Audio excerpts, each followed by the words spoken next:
Hey you guys, it's me Gemstone. This video is me showing you my more creepy and kooky kind of decks for Halloween and this kind of wintry season that we're in the UK. I know if you're in like other parts of the world, the season is different. You might be getting warm weather at this time. But I just wanted to show you how I kind of switch up my decks depending on the season. Now, obviously, you can use any deck you want all year round.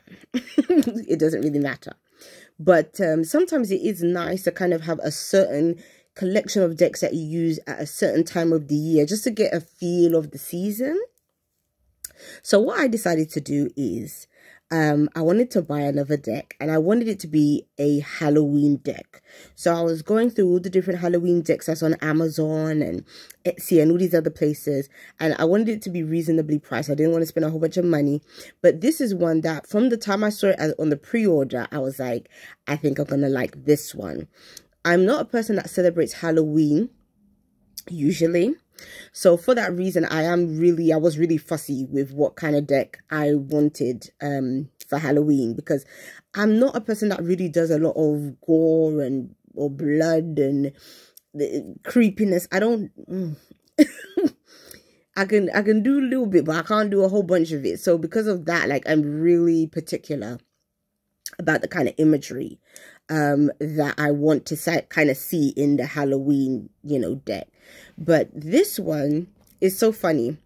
I sat down and I have a whole stack of decks at the side of me, ones that I already own, that I wanted to show you guys as a part of this video. Literally, as I'm making the video, and I'm thinking to myself, should I wait till this deck arrives today? Because they already messaged me saying that it was going to arrive at some point today. But I thought to myself, the house is quiet. Let me do the video now, because once the kids and stuff are here, I won't be able to make this video. How about straight after I make the video and I walk downstairs, what do I see through the door? Amazon packer. So literally, I'm making the video and they delivered the deck, and I didn't even know. So this was it. It's the Jackolantern tarot, and obviously I wanted this to be a part of the video, but I made the whole video and finished it. So I said, you know what, let me just do this video all over again, because actually now the lighting is better than it was when I was filming the first time. So the Jackolantern tarot, I've literally just opened it and just had a little look at some of the cards. Obviously, you get your little white book and thing in there. The back is gorgeous. It's gorgeous, gorgeous, gorgeous. And the cards themselves, oh my gosh, I really like it.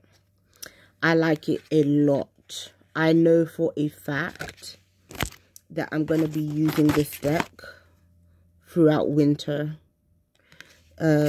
Because I think what is really clever about this deck, I feel like, is even though obviously jack-o'-lanterns we do associate with winter, with Halloween, I think because it's just the jack-o'-lanterns that are placed in certain areas, but the whole scene kind of looks like what you would see in a tarot deck, it's like, it doesn't feel like, oh my gosh, I can only use this for Halloween, if you get what I'm saying. Whereas some of the others, it does. Like, it really just looks like, okay, this is just Halloween. Whereas this kind of feels a bit more like it's very much a regular deck, but then it has these little pumpkins and little details. Like, you will see a ghost face someplace, or like you can see heads on the little sides of the throne that the emperor is sitting on, or you see skulls. But it's all done in a way that it's still it doesn't just feel like a themed deck, if you get what I'm saying. And I really love that about this. Look how gorgeous. Like, you can see the trees like alive, like a person, and the face in the cloud. And this is like the Hierophant, but then there's this sort of looking like a spirit of it, but it's a skeleton in the sky. It's like, it's done really clever, and it's really beautiful, really gorgeous. Like, it's not, you get the impression they didn't just say, oh, let's just create a Halloween themed deck. Like, you can see there was a lot of thought put into it in terms of it being just used even at other points in the year. So I really love this, and I know I'm gonna have so much fun delving into it. I started one of them challenges, like them it's a Halloween, no, it's an October one. One of them ones where it's like you answer a question every day using a tarot deck. But I started really late because I didn't even know what was going on. If I had known, I would have started earlier. But let me get my words. I think challenges like that really help you to kind of delve back into your decks, and to also be able to obviously help you with some, you know, introspective shadow kind of work. Because this is a really good time to do that kind of work as well as it's a really good time for mediumship work, because obviously, you know, the veil is thin, and you know, you can celebrate Halloween in terms of you know, I guess the more commercial aspect of Halloween, which is the costumes and the dressing up and all this other stuff. But it also is a really nice time as well to also connect with your ancestors and things as well. So yes, it's a very spiritual time in that respect. So let me show you the decks. Now, like I said, if you're familiar with my channel, you would have seen some of these decks before, because some of them are oldies but goodies. But these are decks that I really love, and you can tell that I love them because of the fact that I do an intake, I guess you could say, of my decks every so often, like maybe a few times a year. I'll go through all the decks I have and basically see what I want to give away. And for me to have had some of these decks for such a long time just goes to show that they've made it every intake that I've never given it away. So you know that I really love some of these. One of the oldies but goodies you would have definitely seen on my channel a few times is the Deviant Moon. The Deviant Moon is one of my top 5 decks, and that's a big compliment. Like, that's a huge compliment. With the number of decks I have, and even ones that I've had and given away and all this other stuff. But the Deviant Moon is one of those ones where I hadn't used it for a good while. And I came back to it just recently as I was sorting out my decks in terms, like, for this season. And I just fell back in love with it. And it's like I remembered why this deck was, you know, one of my top 5. It just reads in a way that is different to a lot of the other decks that I even own. Like, it reads, it's like, if you're an intuitive reader, you will love this deck. Like, I know that the artwork is not everyone's cup of tea. Like, it's kind of, this deck is kind of like Marmite. Like, some people love it, some people hate it. I've never heard a person say, oh, it's just all right, basically. Because I think some people don't like the half moon faces and stuff. But it reads really good intuitively. It just gives you additional messages that you wouldn't traditionally pick up on. I love it. Again, it's kind of creepy-ish. It's good for this kind of time of the year, but it's not so creepy that it like is like, oh my god, like, it's not that bad. So definitely my favorite, Deviant Moon. If I can get it closed. Okay, there we go. And the next fave is an oldie, a real old one, but goodie, is the lescott. Now, this deck is out of print. So if you want to get hold of it, you'll probably pay a pretty penny for it. But I have seen some people trying to buy them now in the tarot, some of the tarot groups. And oh gosh, it's a beautiful one to me. Like, this was the very first darker theme deck I ever purchased. And as you can see, it is blood, and it is gore, and it is looking a bit like a horror movie, like in the scenes. But what I love about it is that it has a gorgeousness to it and a beauty to it at the same time, you know? Like, I really feel like the cards are telling a story. You know, it's not just creepy for no reason, I feel like. Yeah, I feel such a connection with this deck. And it's, like I said, it's one of the earlier stages of my tarot journey when I purchased this deck. In terms of, like, going into the darker theme decks. Because for quite a while, I wasn't trying to buy no dark theme decks. But this one was the one I felt the most drawn to. So it's just a really beautiful one. So that's the lescott tarot. Okay, the next one will be an old one as well that you would have seen on my channel, which is the Nicoletta jacoley tarot. This one also has an oracle. I didn't purchase the oracle. I don't know if I will, because I feel like this one, it gives me everything I need. I don't feel like I need to get the oracle for it, but it's a cool one. It is weird. That's what I would say. It's a creepy, it's got creepy kids in it. That's what it is, you know.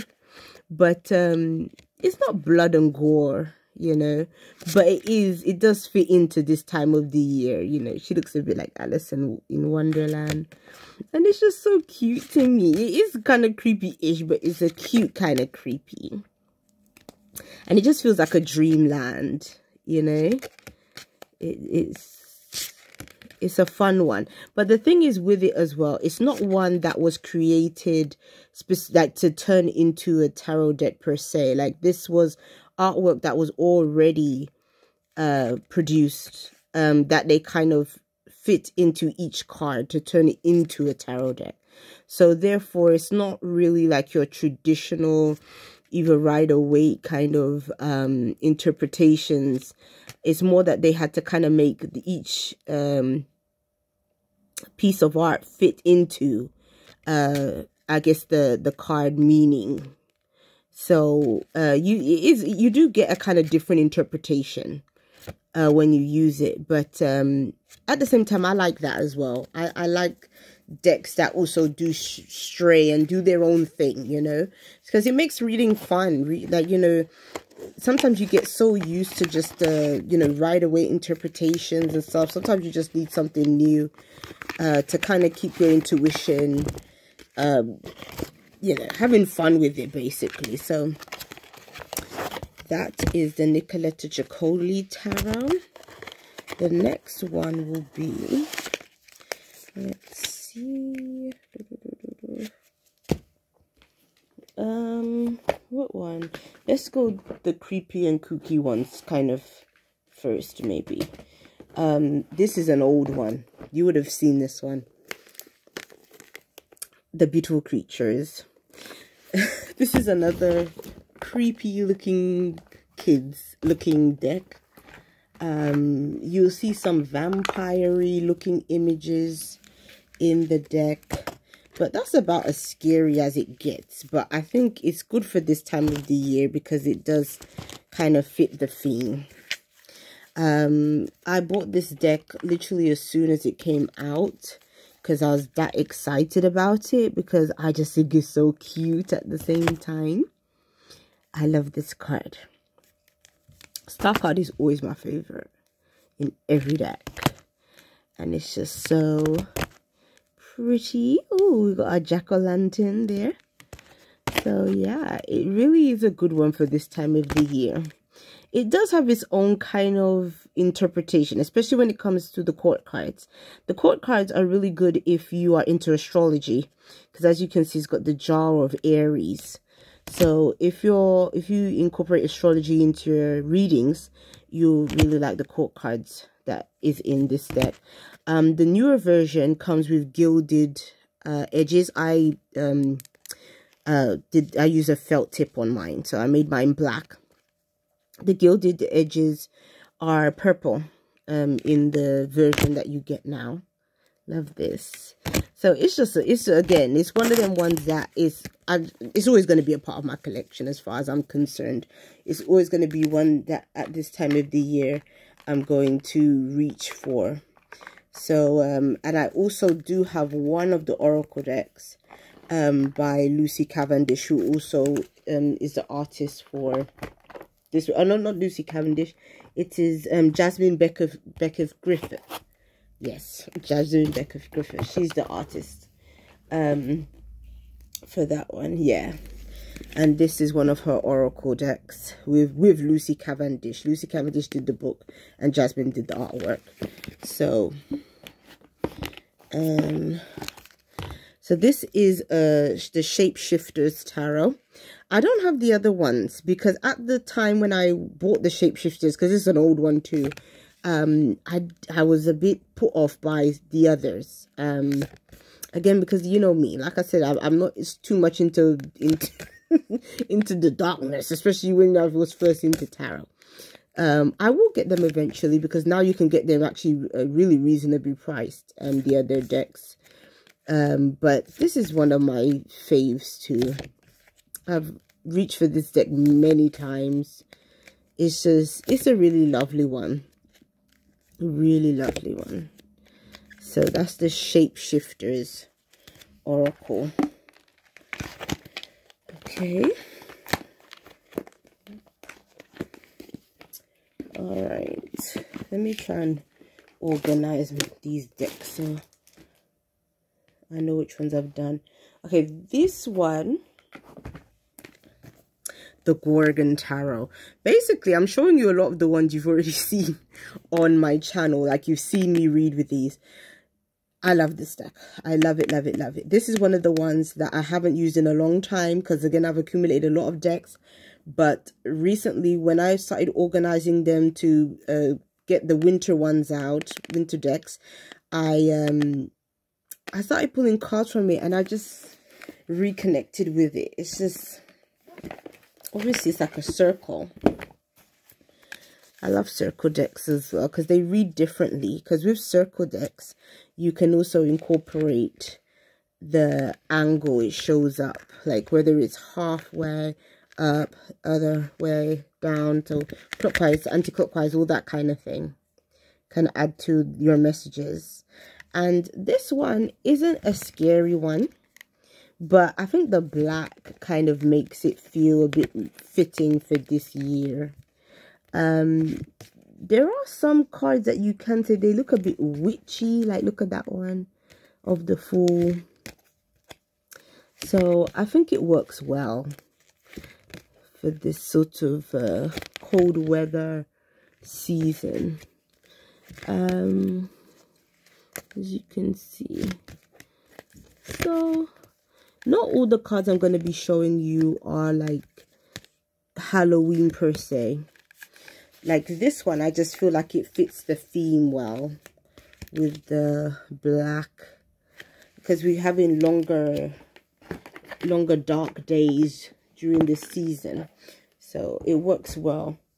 Another one, which is not scary at all, but is just, I think fits well, is the Moon and Stars Tarot. This is a new one, so you wouldn't have seen this on my channel. I bought this for my birthday. I just really wanted to buy a deck on my birthday, just randomly. So you can kind of say this was kind of a spur-of-the-moment buy. I bought it from Waterstones, and if you know about Waterstones, they usually don't have much of a collection of tarot decks. So there was only like 3 or 4 to choose from. So I picked this one, which I don't regret, to be honest, because it is a pretty deck. The only thing is that the card quality isn't the best. The cards are very thin. So if this was a deck you wanted to use regularly, you probably wouldn't get a lot of usage out of it, to be honest, before you would have to buy another one. You know, I don't use decks to the point of like that they get really worn out anyways, because again, I have quite a lot of decks.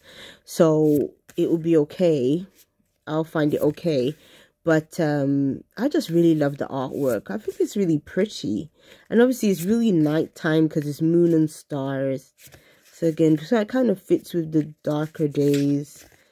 And, you know, it's just really lovely. I like it. So that's the Moon and Stars Tarot. Another one. Just because it's, again, it has the same darker nighttime kind of look to it. I can't even get it open. I bought it from another seller. So this is a secondhand deck. And she made a bag for it. Oh my goodness, why can't I open it? open. How dare you? Why can't I open it? Did I tie the knot that tight? I can't believe it. It really doesn't want to open for me. Oh my, what have I done? Because obviously, like, I was showing this deck when I made the last video, well, this video the first time. So it seems I must have tied it really tight. Oh my god, okay, there we go. There we go. I also want to learn how to knit, like, properly. Knit or crochet. So that I can make bags and stuff. Because I really love this one. It's really nice. That's the nice thing about trading decks as well. Because sometimes the people that trade, like, they have all kind of talents and things. So that they, like, will create these really nice bags that they then, you know, trade the deck with. So, yeah, that's another plus to trading decks. The artwork is beautiful for this deck. This is the first version.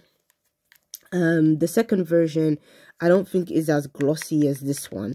And I think it still has borders. Or does it not? But the borders are less. It's not as big borders like this one. Because a lot of people was complaining. Saying that the borders were too big. Which they are.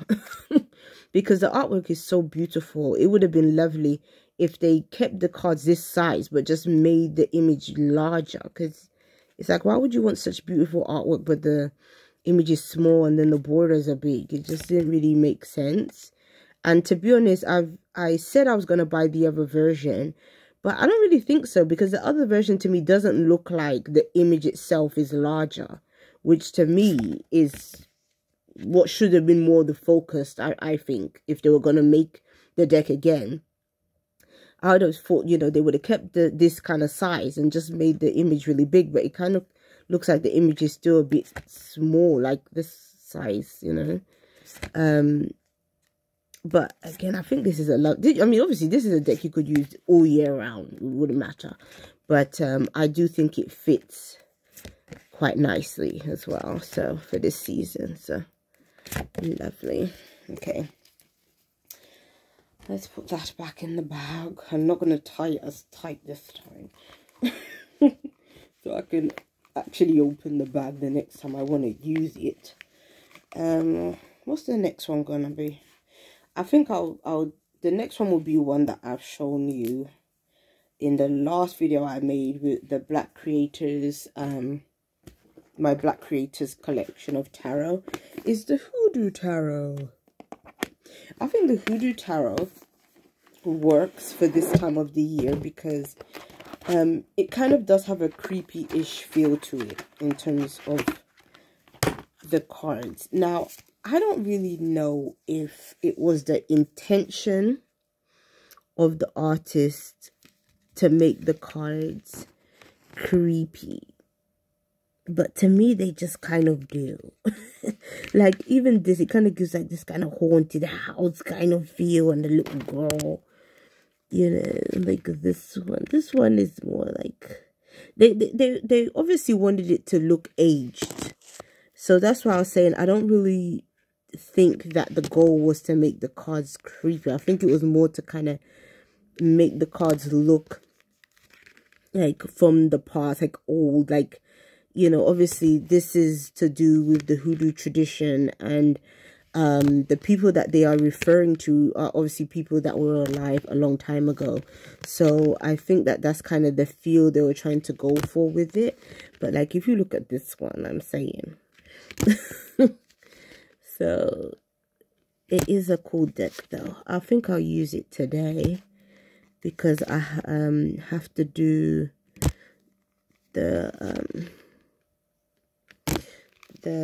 my tarot that tarot challenge I'm a part of. I have to do a reading for myself today, so I think I'm going to use this one to do that, because yesterday I think I used the Star Tarot for the question for yesterday's task. So I'll leave that one open until the side.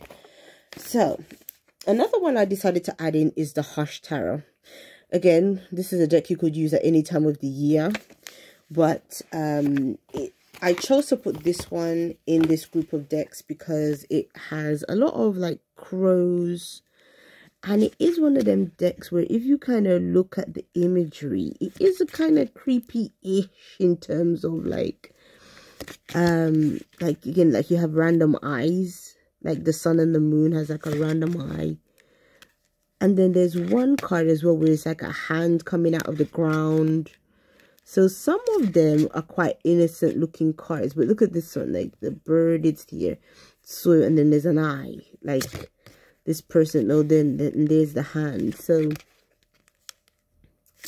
it's kind of interesting that like this one is a skull and this is a bird. So I feel like just now the thought came into my mind that this deck has an element to it that is very much about nature, but it's very much almost like it's not the pleasant, I guess, side. It's more the reality of nature. Like, you know, in this case, this could have been obviously the skull of a living person, probably was. And then you have this bird that is here. And, you know, again, it's almost like the cycle of life, isn't it? Like, you know, like some interpretations of nature is like so beautiful and make everything seem so lovely. But this is more like almost like the harsh realities of nature, I guess you could say, you know. Like you have these faces of people that always look like they're in the ground or something. And then you have these birds, which is interesting. And now you have hands. So it's almost like the animals are the focus in a lot of the cards, you know. So, and again, the same thing. Sort of a running theme in this deck. But it's beautiful. It is a really lovely deck. It has a very unique interpretation. Again, you have a skull and a bird. You know, especially if you read, like if you're into animal spirit guides or animal symbols and things like that. Obviously, like crows represent usually death. And then obviously having a skull. So it's kind of, it makes sense, basically. So it is about endings, and when you think about it, we're approaching the end of the year, so yeah, it's fitting in terms of like the cycles that we're passing through. So here we go, and the back is really nice. I think it's really kind of cool looking. All right, so let's move on to, now these are decks that are more, they're dark in color, so they're not creepy or kooky. This one is just black. This is the Tarot de Marseille, but the difference is that the background is a black background and not a white one that we usually get. So what I really love about the black is it really makes the people pop, like the colors pop a lot more. I have a number of different Marseille decks. Again, this is the only one I have where the background is black, and I really like it. It's like, oh, it's pretty, really pretty. So nice one to use for this season. The only thing about this deck though is the cards are on the thinner side. So again, you have to be a bit more careful if you want it to last you a bit longer. But it's so pretty. Really love it. And then the back just looks like it's sort of antique or tea-bagged kind of effect. So, okay. Let's put that in there. This second one is black too, and it's a Marseille, like this one was. This is the inversion tarot, but it comes in a tin. I like a deck in a tin. And it is smaller in size, as you can imagine. Most decks that come in tins are smaller. So you can see This is like the average tarot size, and this is the inversion tarot. And the back is so cute. And again, but this one is black and white, so we don't get any other colors. Just black and white. But it's still lovely. It's so simple, straightforward. I feel like decks like this, you really have to use your intuition, because obviously you don't have much to go on at all. So this would definitely be for, I think Marseille in general, it has to be for somebody that is quite experienced, because you don't have all the symbolism. These are turned the wrong way. You don't have all the symbolism that you would, that could, you know, prompt your intuition like you do with the Rider-Waite and Fourth and these others. So all you have to go on is just these really simple swords or wands or cups, you know, pretty simple images. And then on top of that, you don't even have colors to say that you can add color meanings or anything like that. But still, you can get a lot of messages out of them, but it's definitely one where if you're well versed in tarot, you be able to get the most out of, I feel, unless you're going to use the guidebook and just get those kind of, you know, few messages from it basically. But still, it's a really cool one. I really like it. Last but not least, I think this is my last. Yes, it's the Vanessa tarot. The Vanessa tarot you could use any time. But the only reason why I added it is because it does have this kind of really cute, kind of witchy feel to some of the cards, I feel like. So I decided to add it in anyway. So the back is so cute with the little stirs. And then here are the cards. What else? Obviously, you could use this deck during the summertime if you wanted as well. But I just kind of like the little witchy feel some of the cards have. So that's the reason why, like I said, okay, maybe we can add it in as a deck that, you know, is kind of could be a wintry theme. But yeah, like I said, you know, it doesn't matter anyways. Again, it's like it's us that kind of put these things into categories, but it depends how you feel, or even what type of reading you're doing as well, to maybe what deck you would decide to reach for anyway. So that's the last one, the Vanessa tarot. I guess you could say that one is the oddball out of all the decks. So that is it. These are the decks I'm going to be working with this season, and I'm definitely going to be delving deep with the Jackolantern tarot. So many blessings to you guys. I hope you have a happy Halloween and stay warm if you're in the cold side of the world right now. So peace and many blessings to you. I'll be seeing you. Bye.